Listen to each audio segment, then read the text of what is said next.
and welcome to In the Spotlight with Quocirca, the definitive podcast on digital disruption in the print industry.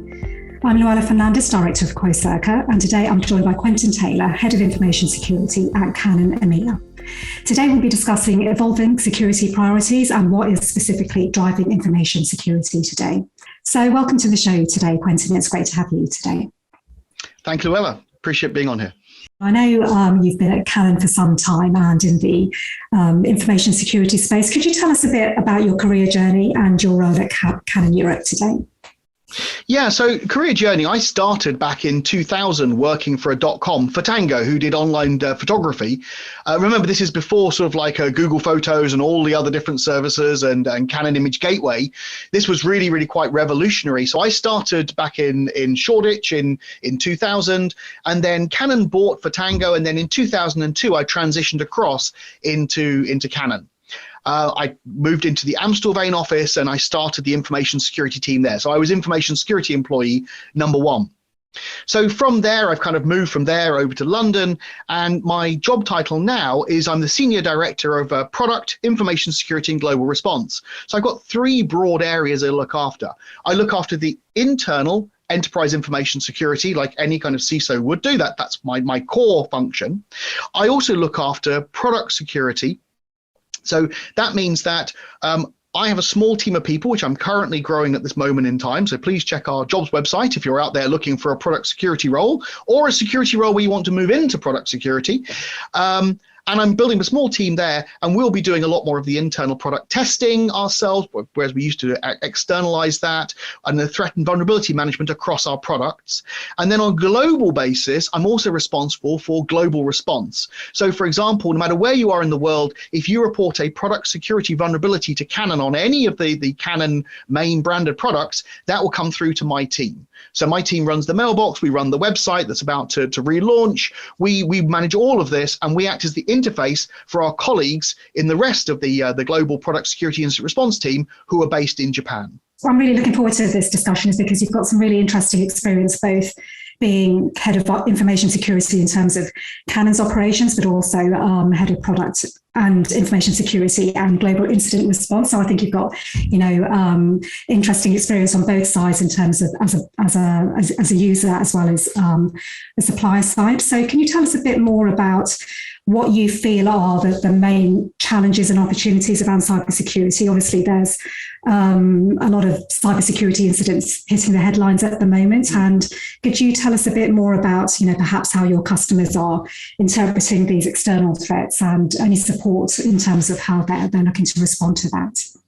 Yeah, before I get on to that, just to sort of to clarify with the role, because I think it's important for the people watching, is essentially I look after the internal information security as a normal head of information security does. But for years now, I've also been in charge of looking after the security responses to all of the tenders. So if, for example, you're a customer and you're buying a print or print solution from us, and you've got security questions, those security questions come through to myself and to my team. And just recently, we've now changed that around slightly so that I have even more responsibility on the product side whilst retaining responsibility on the internal information security side. And the advantage that gives is that I can take the good practice that we implement internally and share that with our customers. And I don't want to be but I think that someday all information security teams will be like this. I think we're kind of ahead of the curve on it. I think having a separate customer security team and a separate internal information security team, I think having them all under one head, having them all in one team, able to cross-pollinate and share ideas amongst each other, I think really does help, because it means that my team has credibility. When we're talking to customers, information security people, we have the credibility of saying, well, we know exactly what you do because earlier on this call, I was working on a project that maybe exactly you're working on internally as well. So it really helps with that credibility. But in terms of what we're seeing from our customers, well, there's all the big global stories hitting at the moment. And you can't even open a newspaper these days or open up a news app these days without hearing about the latest cybersecurity issue of the day. I mean, at the moment, people don't realize that even certain stories that you don't think are linked to cybersecurity are linked to cybersecurity. So at the moment, cryptocurrency is collapsing down. Where's the link to cybersecurity?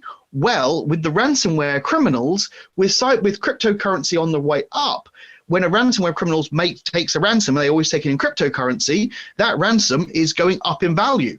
Well, with cryptocurrency collapsing, that is essentially asset stripping the ransomware criminals at exactly the same time, because a lot of them, they can take their profits in cryptocurrency, but it's when they start to realize those profits, when they start to wash them through the different exchanges, when they start to want to transfer them into real cash that they can go and spend down at the local corner shop, that's when they have their problems. So if you can hold it in cryptocurrency and cryptocurrency is going down, I appreciate it's not good for many other people who invested in cryptocurrency, but it's also a very bad thing for the ransomware criminals as well. Yeah, and I think we'll come back to the kind of trends around ransomware, because I think you've got some really interesting insights on what you think the future of that is. I wanted to touch a bit on print security, because obviously, Canon, that's kind of Canon's heritage, and I know you've got some thoughts on where print security is in terms of the overall priority, I guess, of IT decision makers and CISOs, and definitely our research would show that it's there's a lot of awareness around it, but in terms of the overall IT information security landscape, it's still relatively low down. So I don't know whether you agree with that and you've got any thoughts in that space. Well, I do agree that unfortunately it's low down, but I don't think that's the right place for it to be, because if you think about it, you only tend to print documents that are important. You only tend to scan documents that are important. So by definition, whatever's flowing through your print network are the important documents, the important bits of information. And then, of course, attackers know this, and we have seen attackers attack printers and attack print infrastructure because they understand that the data flowing through those infrastructures are probably the stuff that they want to be able to capture. And the other issue with printing on occasion as well is that it doesn't run properly within IT. The heritage of printers, and this is where I said this a long time ago, if you think about the movement of telephones, I know obviously telephones are now moved out completely, but if you think of the movement of telephones, we used to have these phones on every single desk. And they used to be wired into an exchange. And those telephones on every single desk were generally managed by the facilities department, not the IT department. Then they moved into IP phones, and suddenly IT departments and networks team went, oh my God, we have to look after telephone switches as well, because that's all provided by my network provider. And suddenly it moved from facilities into IT, and everything was good. And now, obviously, with working from home and remote working, it seems to have moved out again. But with print, it never really changed. So we've still got situations where the IT department don't really manage the printers. And so I ask, if there's anybody listening to this who's going, yeah, that resembles my company. It's like, well, why would you allow non-IT department users or systems that are not managed and maintained by the IT department that have really sensitive data on them flowing through them, and potentially have to connect out to the outside world, and they're on your network? Why would you allow this? Why wouldn't you take control of these devices that are very, very sensitive? And that is one of the issues that we have as a print industry, in that we basically don't have the right people at the table. Yeah, and I think that's a really interesting view, because, I think, like you say, print devices are connected to the network and they have the same vulnerabilities as any other endpoint device, but there's still a lot of challenges around, like you say, educating the end users as to the impact of potential data loss, because, again, as you say, there's a lot of confidential and sensitive information on the not only on the devices, but those devices can also act as ingress points to the network. And I think we do you see that as some organizations are more conscious and on top of that in terms of print security, depending on their kind of industry sector, or does it? If we talk to people in finance or in government or military or any of those kind of areas, they're really, really on top of it. They really understand what they should be doing, and that's why we created a print hardening guide, and we created with 3 different scenarios for 3 different kinds of organization, because we appreciate that obviously not everyone's the same. Not everyone wants to invest in a dedicated print network, etc., etc. But we're trying to say, no matter what size you are, you can do something to help secure your print network, because those printers, as you say, they are ingress points. They could also be egress points. They have storage, they're computers. They've got lots of things open. And so it's around things like understanding what's on the device and saying, do I need those services running on that device? How should I harden that? And that's one of the services we have, to say, actually, we can match the configuration of the device to your security policy, so that we can make sure that if you don't want things like, I don't know, FTP, they do support FTP. because some customers have a need for it. So the printers support the whole range of customers, but as a specific customer, you're going to have specific requirements. So you need those printers configuring for your specific requirements and your specific risk profile and risk appetite. Yeah, and I think that brings us quite nicely to the next question, is really to understand a bit more about the insider threats in terms of general cybersecurity. But I think we really do see this kind of human layer, which can be a real major vulnerability, and it's a real challenge for organisations. Even with the best technology and processes in place, that it's can be quite difficult to protect against human error. So how do you see that companies your customers are addressing this? And both, I guess this is not just on the print side, but in general in terms of their IT infrastructure. Obviously, the users in the system are potentially the greatest weakness, but obviously, I mean, the old adage goes, they're also the greatest asset. And I think if you see them as the greatest weakness, they always will be your greatest weakness. If you see them as your greatest asset, well, you will start to act as if they're your greatest asset, because essentially, the people in your company are the ones who see all of the individual things. And I think a lot of the cybersecurity awareness and training has changed over the years I've been in the industry, to go from very much more a carrot and stick kind of punishment model of do this or we'll do this or this bad thing will happen to you, to try and to actually bring in resilience. And this actually is a change that's also occurred in terms of the actual activities with respect to just security in general, in that saying we can't stop all bad things getting to you. You're going to get these bad things. You're going to get malware. You're going to get phishing attempts. You're going to get people calling you. No matter how many situations, no matter how many solutions I put in place, I can't stop all of these things happening. But however, what I can do is I can give you enough knowledge so that you can deal with these things and be resilient, so that when something bad happens, and it's going to happen, you can recover from it, and we as a business can recover from it and get back onto a steady state. I think there's too many people who get sort of like hooked up on we must understand the exact, was it sort of Professor Mustard or Colonel Mustard in the what they call it in the drawing with the lead pipe, and not understanding the reality. Our job as cybersecurity professionals is to get that company back up and running again, and get it up and see what we can learn from that particular incident.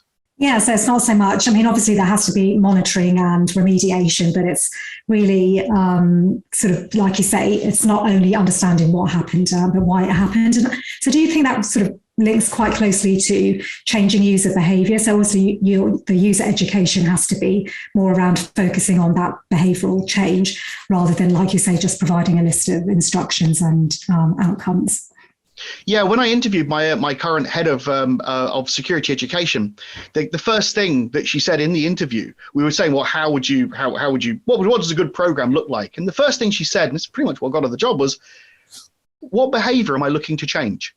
Because if I don't know, what are they currently doing, as opposed to what do you want people to be doing? Because if I don't know what that behavior is I'm looking to change, then essentially, what am I trying to train people on? And this all comes down to, and I'm going to steal this from the great Stephen Bonner, who years and years ago talked about cargo cults. And there's a great analogy with respect to cargo cults to user education and training. And cargo cults, I'll let people look up the Wikipedia link. It's absolutely fascinating. Came about after the Second World War, where obviously during the Second World War, large amounts of naval ships had turned up at islands in the middle of nowhere, and had turned up. And some of these people on the islands, the first people they'd met in many years, with these sailors who had all turned up, and they had canned goods, and they had modern medicines, and they had aircraft, and they had all these different things that were really, really quite novel and amazing for these people in agrarian society. And then when the Second World War finished, they broke the air bases down and they moved on, and all the ships disappeared. And so these local people were sitting there going, hey, hang on a second, all this stuff has disappeared that we used to depend upon and we liked, and all these, like the foods and everything's gone. So these people then started to create like mock runways and create aircrafts out of bamboo and stuff like that, because they didn't kind of understand the link between the fact that there was this big global war going on and why people had turned up with all these cool things that they wanted. They thought that if they could have a runway and have aircraft like ceremonies and aircraft landing at runway, then this would then bring everything back.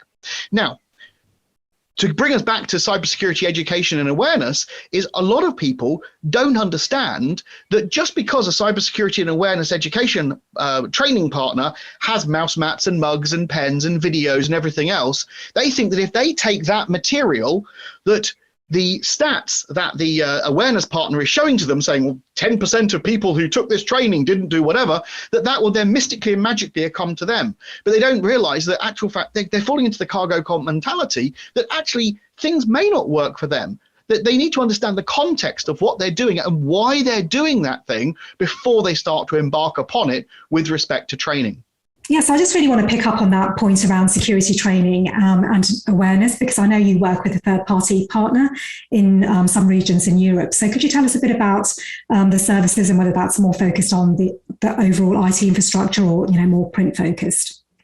Yeah, no, so this is one of the advantages of having the security under one head, so that we have the product security and the internal information security. So although it's not launched in all regions yet, we have taken one of our internal partners, NCC Group, and we've created sort of 3 different levels of assessment that can be very much focused on the print environment to verify that the print environment is safe and secure, that the perimeter around the print environment is safe and secure, and then there's some other sort of additional services that can be brought in, and that's really to help customers. Now, not all customers are going to need this. Many customers may have their own significant cybersecurity team, but let's be really clear here. It's very, very easy to get lost in like the Twitter or social media echo chamber and believe that every single corporate has a cybersecurity team. A lot of companies don't have cybersecurity teams, and they're relying on third parties. So that's why we said, well, hang on a second, if we're putting these systems in place, let's help you out and make sure that we have a trusted third party who can actually do the assessment for you and make sure that your print environment is as secure as you need it to be.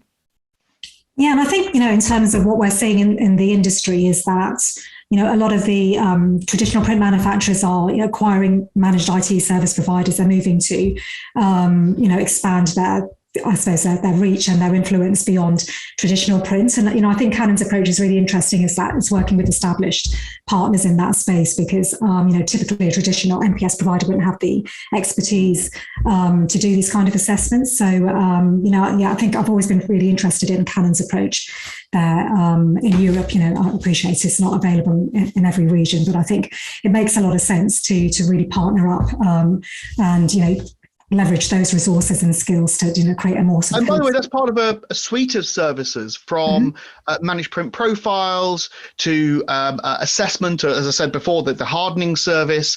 So this is all part of a whole suite of services that are available, that my team and the business team is all behind. And so my team has been consulting on some, helping develop some other services. So this really is the sort of the expertise of the internal information security department being offered out to our customers. We've been doing that for a while, but now it's becoming very, very overt that it's the experience of the internal team being provided to our customers as a value add. Yeah, no, I think that's great.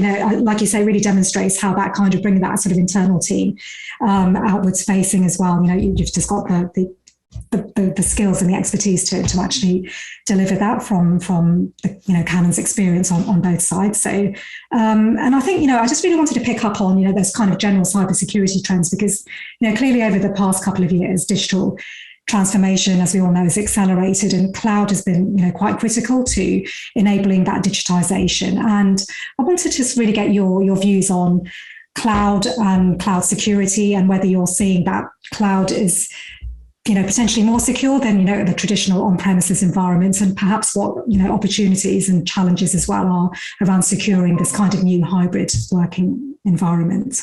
Yeah, so to take cloud first, and I'll do hybrid working afterwards.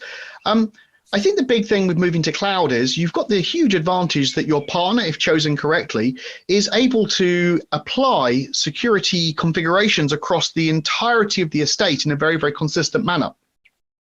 They're able to take the lessons from one customer and apply them across the estate to all customers. They're able to deploy security at scale in a very, very standardized manner, which is really, really, really important. Whereas if you have to do everything on premise, whilst you may have that belief that, well, it's only on premise, therefore it's a lot more secure than stuff that's out in the cloud, Is it really? Are you able to learn all the lessons from all the other customers and implement it in? Are you able to keep the data as secure as you think it should be? Are you able to back up all of that data? Do you have enough storage to back up all the data, and you've got to do all the testing yourself? Whereas if you stick it all out in the cloud, I'm a great proponent in cloud, is the security doesn't get lower or higher. Actual fact, I think it's roughly the same, whether it's on premise or out in the cloud. It just gets easier out in the cloud and get cheaper out in the cloud. And it is obviously the future. I mean, if we think of many years and years and years ago, companies used to have a CEO, and the CEO stood for Chief Electricity Officer, because companies should generate their own power. And now you'd never, ever consider generating your own power. You have somebody else do it, and it comes into your house. Whereas I'm going back hundreds of years here, people used to do it themselves. Well, now that's no longer done. And I think cloud's exactly the same thing. That why on earth would you struggle implementing your own solutions, patching your own solutions, managing your own solutions, when in actual fact you can pay someone to not just do it for yours, but to do it for all of the rest of them, and do it in a very, very standardized manner. And then when you're also talking about this sort of whole hybrid working, I mean, I'm typifying it at the moment. I'm currently sitting in my home office, and in about an hour's time, I'll drive into the office because I've got a face-to-face meeting this afternoon. Now, really, we've seen this huge move from our customers from work in the office to work anywhere.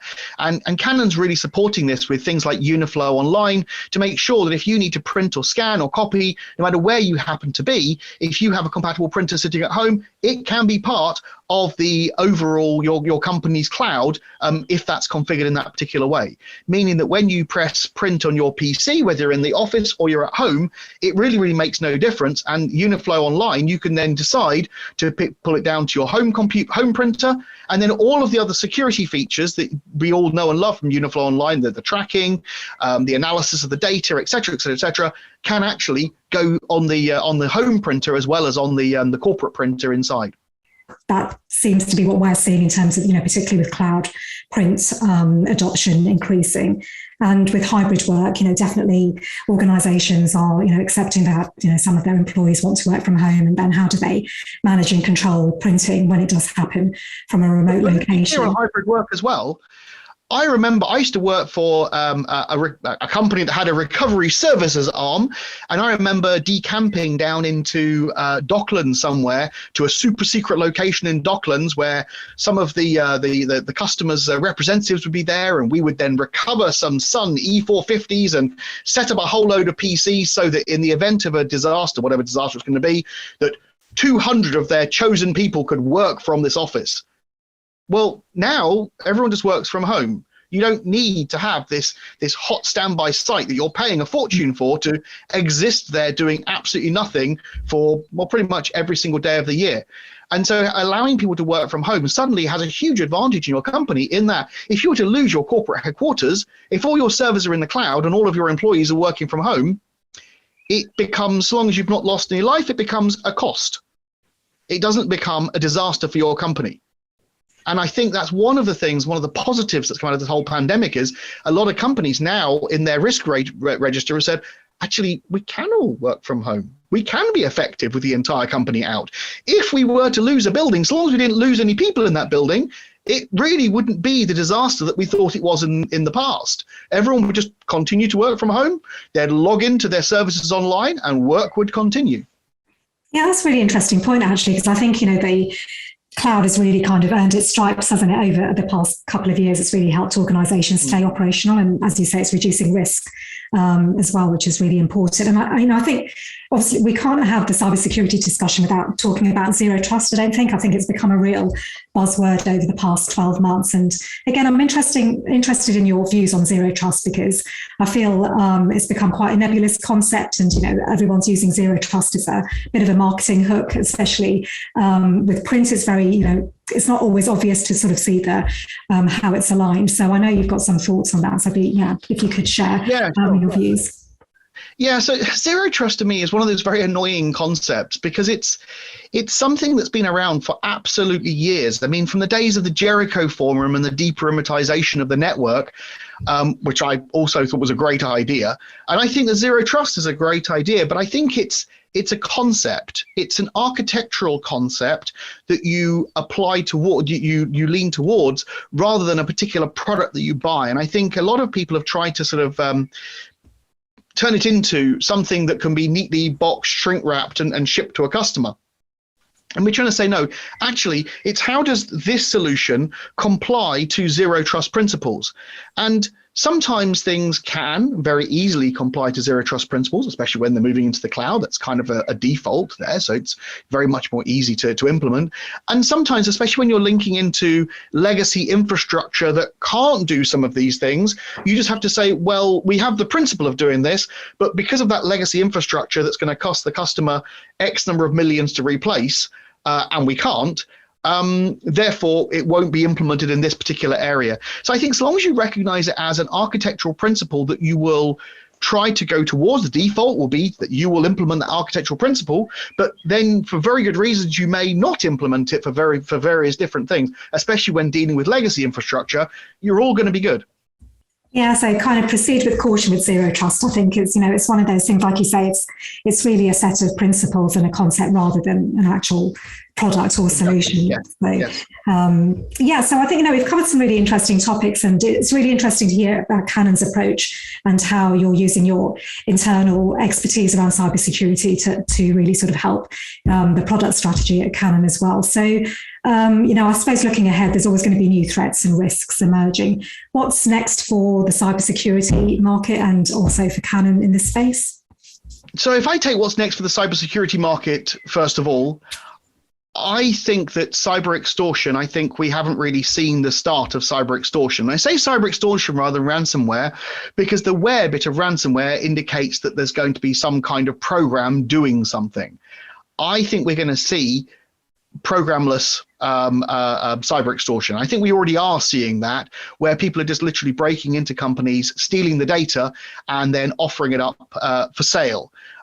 We've seen that with there's a spa in Oregon where the attackers decided to put a little portal up to say, hey, if you're an employee, click here. If you're a customer, click here, and you can download a copy of the data that we have put online. And by the way, anyone can do this if they know your name, or they can just search through the names. And I think we're going to start to see an awful lot more pure play extortion starting to come up. We've also seen with the government of Costa Rica getting hit by ransomware initially, and then getting hit again by different ransomware immediately afterwards.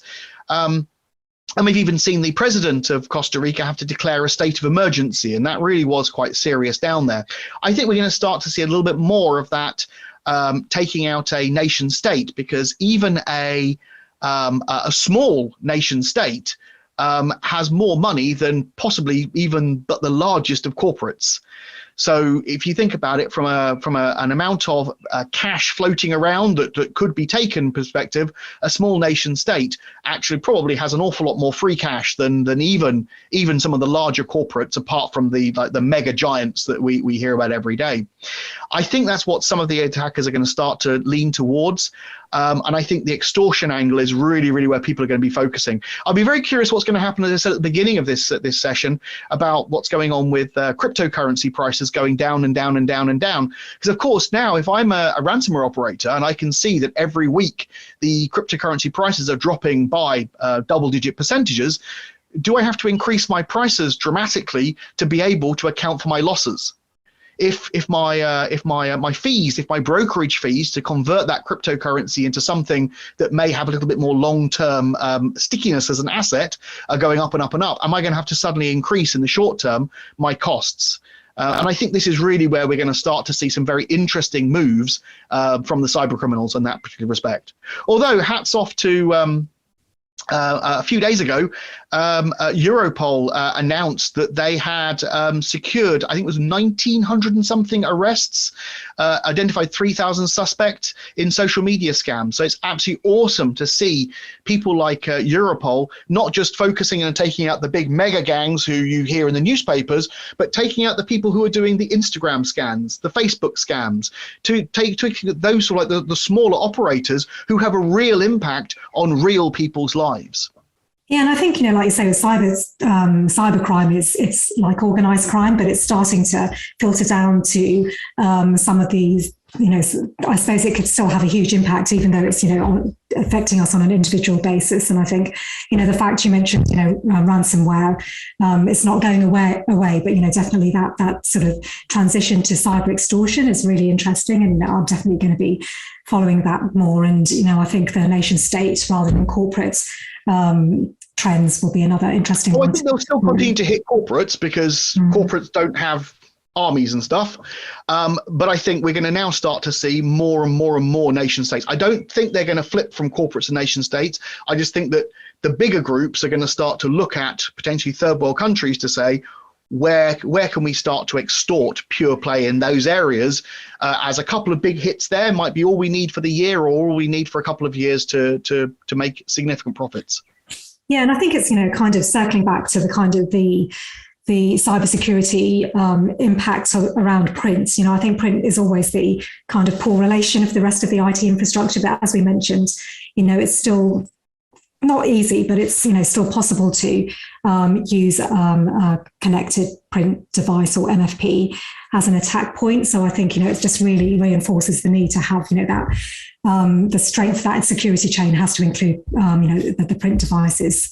So just on that exact same topic, we've been doing some analysis of how many of different printers are directly connected to the internet, and that's a really, really scary topic. That's customers directly connecting their own printers directly onto the internet, sometimes with authentication, sometimes without authentication, and that's of all different manufacturers. And so when you look at the kind of different kinds of IoT that are connected to the internet, it's really a customer educational journey to really get the customers to understand that they need to be aware of their perimeter. That's one of the things that we have in the security service. We say, look, be aware of your perimeter. If you're a small company or a big company, it doesn't cost a lot of money to be aware of how you look like to an attacker. You would never, I don't know about you where you live, but you'll check to make sure your car doors are locked at night.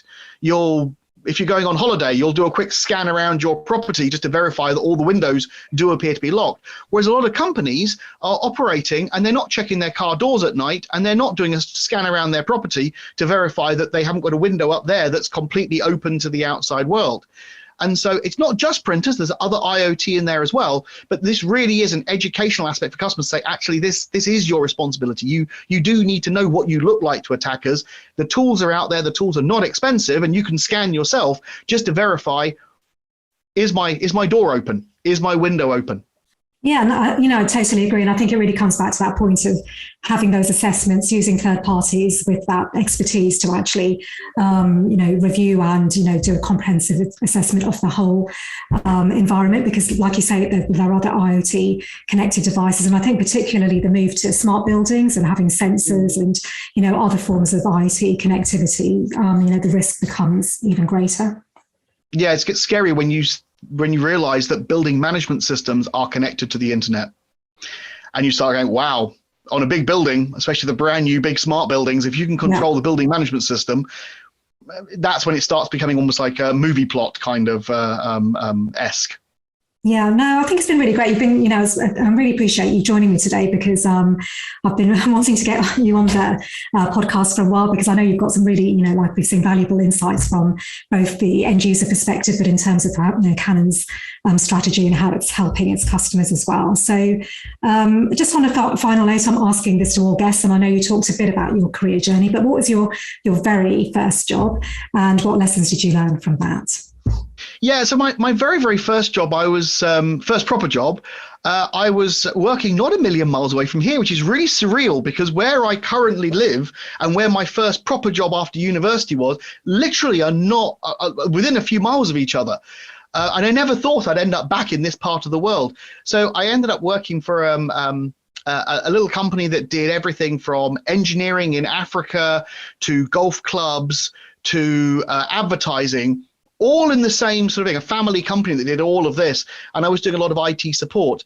And I think the thing that I learned from there is sort of understand your value, understand what you can actually provide to individual companies, and never, ever undersell yourself. And to be honest, I look back at those times with fondness, as that was a really good stepping stone. My first ever sort of IT job, I had enthusiasm.